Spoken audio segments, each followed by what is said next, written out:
going? My name's Huseyin the Brain, and this is Andrew Eggers. If you're here to learn how to play fantasy baseball, you're in the right place. Right after this video, you'll be able to start playing. If you already know how to play, this video is not for you, but stay tuned to our YouTube channel. We'll have some great content for you real soon. Andrew Eggers is going to be doing most of the talking today, so go ahead and take it away. Well, first you want to decide if you're going to play with a group of friends, family members, maybe co-workers. In that case, you're going to decide who's going to be the commissioner of the league, or you might want to play in a league on the internet with random people you haven't met, but in this case, you can get started ASAP.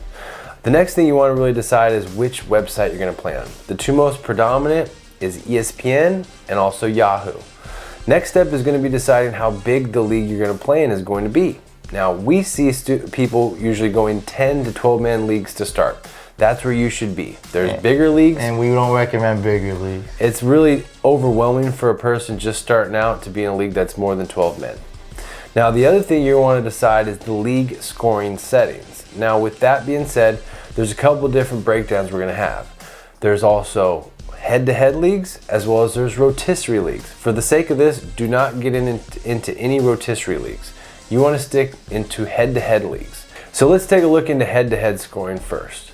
When you're looking at head-to-head scoring, there's two different types. There's points leagues and there's also category leagues. Now for points leagues, it's going to be each different statistic has a point total attached to it. So let's say, for example, a home run's worth 5 points. Let's say a double's worth 2 points. And let's say a stolen base is worth 1 point.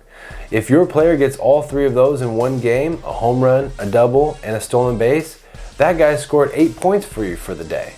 Now add up your points for the entire week and you got your win or your loss. So Drew gets 100 fantasy points for the first week of fantasy baseball. I get 99. You get the win that week. So Drew is 1-0. I'm 0-1 to start off the season. Now talk about category scoring. So category scoring, there's usually 10 or 12 categories that you're trying to fill. You want to fill the most categories for that particular week in order to beat your opponent. So let's say the categories for hitters, some of them could be home runs, stolen bases, batting average. For pitchers, it could be ERA, wins, or saves for even relief pitchers. So over the course of that particular week, I want to have the more categories won in order to beat my opponent. And each category is a win. So if I beat Drew the first week of fantasy baseball in 7 out of 10 categories, and he beats me only in 3 out of 10, I start off the season 7-3. He starts off the season with 3 wins, 7 losses. Or even to get into more detail, if it's a league based on just how many categories you win, if say Huseyin wins 7 and I only win 3, he's 1-0 for the week in other type of leagues. So we're getting into detail here. Now the biggest part of any fantasy sports league is the draft. Absolutely. Now you could have an online draft, which is more common, or you might have an offline draft where you and your buddies and your family members and friends get together. Which is more fun. Beer, chicken wings, family, friends. It's awesome. I mean, we actually do a video every year for one of our fantasy baseball leagues, and it's a blast. So depending on where you're at and your friends or family members, you might be able to get something set up in person. But the idea when you're drafting is you really need to prepare for the draft. The idea with drafting for a category league is you want to draft an overall good team, a good well-rounded team. So for example, you want players that can hit for average, as well as have some power so that they can produce home runs and RBIs. It's not a bad idea to have a couple speedsters on your team as well so that you can fill that stolen base category. Now on the pitching side, you want to draft closers and maybe even relief pitchers because their ERAs tend to be lower. So the idea is really you want to have a well-rounded team that can fill all the categories. Now for a points league, you really want to look at what are the point settings. When I mentioned earlier that maybe 5 points is for a home run, 2 points for a double, and 1 point for a stolen base, well, it's not a bad idea to have guys that hit lots of home runs in that type of league. Now the drawback is in some leagues, you get negative points for, say, striking out or getting caught stealing.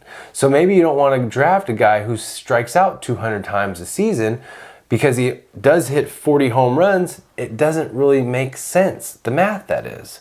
So you want to have guys that are really going to play to the league scoring settings. You want to have either a lot of home run hitters or maybe a lot of pitchers who get lots of wins and eat up a lot of innings, but really look at the point totals or the point settings before you draft. Now, that's some pretty good general tips for drafting fantasy baseball. Just know that the draft is very, very important and you should prepare for it. Number one way to prepare for it is doing mock drafts. And there's a ton of other resources. We have resources on our website, so make sure you go to fantasycouch.com, check out the rankings and other resources, and make sure you're ready for the draft. Mock drafts are extremely important. Huseyin, you couldn't be more right about that. I would say do at least 4 or 5, because then you can see which guys are being taken in which rounds, and then you can prepare for different circumstances, because we all know different leagues, different players draft way differently. Yep, and if you're in a 10-man league, try to do a 10-man mock draft. Absolutely. Mock draft is basically a draft. You go to ESPN or Yahoo, they have them all the time. You do a fake draft with a bunch of people, but like I said, if it's a 10-man league, try to do a 10-man mock draft. If it's a 12-man, try to do a 12-man mock draft. So after you draft an awesome team, you want to stay competitive during the season. Give them some great in-season tips so you can stay competitive from the beginning to the end. Absolutely. Now, throughout the season, you're going to deal with players who, for whatever reason, become inconsistent, players who get injured, players who maybe get suspended. That's been more popular as of late. And maybe even some rainouts. Believe it or not, this comes into play. So as you're going throughout the season, there's going to be different ways to improve your team when players that you have aren't performing where they should be. Now, the best way is really to use the waiver wire. The waiver wire is essentially all the players who weren't drafted originally in a pool, so that basically any owner can go to the waiver wire anytime and pick people up. Now, there's usually an order in which you can pick players up, and that order is typically decided on the week before standings. When I say that, I say, so let's say Husein's the worst person in the league. That'll never happen. That won't happen, right? For this example. For this example. And say I'm the best player in the league. So he's number 10 and I'm number 1. Well, the waiver order would go Huseyin first and myself last.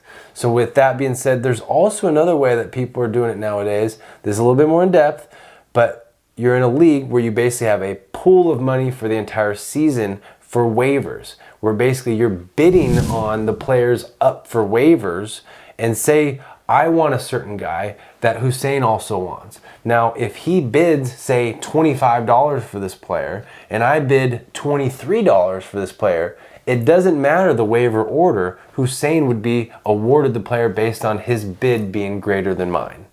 So that's another in-depth thing about fantasy baseball, but it's becoming more popular, so take note. So the other way to improve your team in the season is going to be by trading players to other owners in the league. Now, the general idea of trading is you always want to have a trade that benefits your team by focusing on what your weaknesses are. So let's say I'm very weak in my pitching staff, and I'm very strong in, say, my hitting. Well, I might want to trade my surplus in hitting for, say, another team's surplus in pitching. Now, the other idea with trading on a general level is you want to buy low and sell high. So let's say I have a guy who's just outperforming his expectations, but in my gut, I feel like, you know what, he's going to drop off any minute, any day now. And there's a guy out there who's maybe not performing up to expectations, but any day now, he should turn around and break out of that slump, so to speak. I may trade my guy who I really think is going to be on the downturn for a guy who's really going to be on the upturn. And we're talking about a season that lasts 6 months.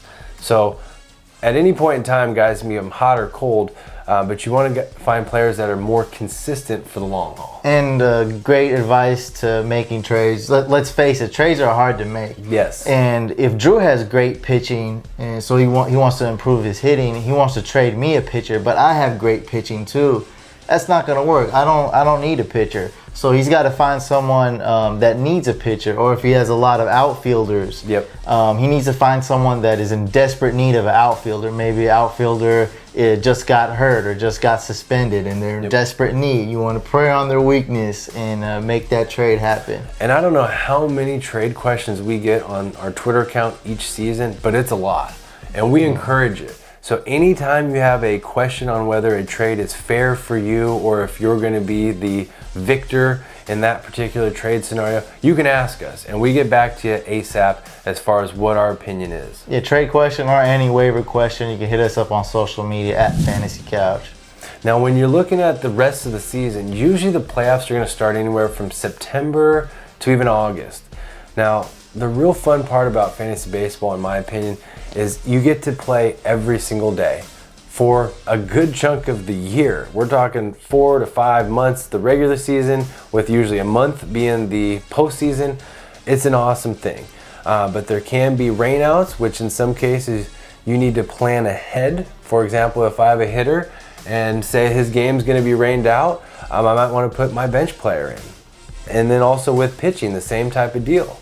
There might be instances where there's going to be a guy who I know is going to be maybe facing a really tough lineup, and maybe he's not doing so hot lately. I might want to bench that guy because I don't want him to get shelled and then have to face the repercussions of his ERA being 48.5.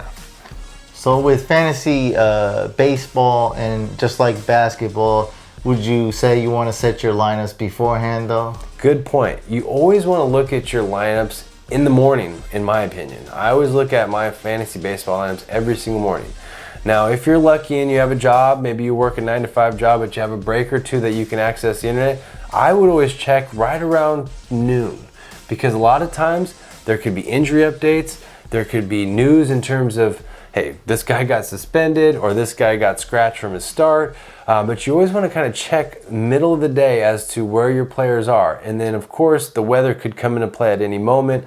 And that happens in some cases, in the early months of the season more often than not. Yeah, and he keeps mentioning rainouts, and that's the thing that's most unique with baseball as opposed to fantasy football and basketball. Rainouts are a big deal. You got to check them. I mean, that can, be the difference between you winning that week or losing that week. Now let's talk about the conclusion of the league. When you first set it up, it could have been a free league or it could have been a league that requires an entry fee. And I've seen anything from $25 to even thousands of dollars, with, of course, the winner of the league always getting the lion's share. Whoever else gets paid, it's really up to the commissioner and how you guys decide to do it. But in our league, you actually get one of these. Yep, the winner gets a fantasy baseball championship belt. We actually have them on our website. You can get yours right now if you go to fantasycouch.com/store. And that about wraps up this video. You're ready to play fantasy baseball. Make sure you guys subscribe to the YouTube channel, like, comment, all that jazz. Follow us on social media at Fantasy Couch, and we'll see you on the next video.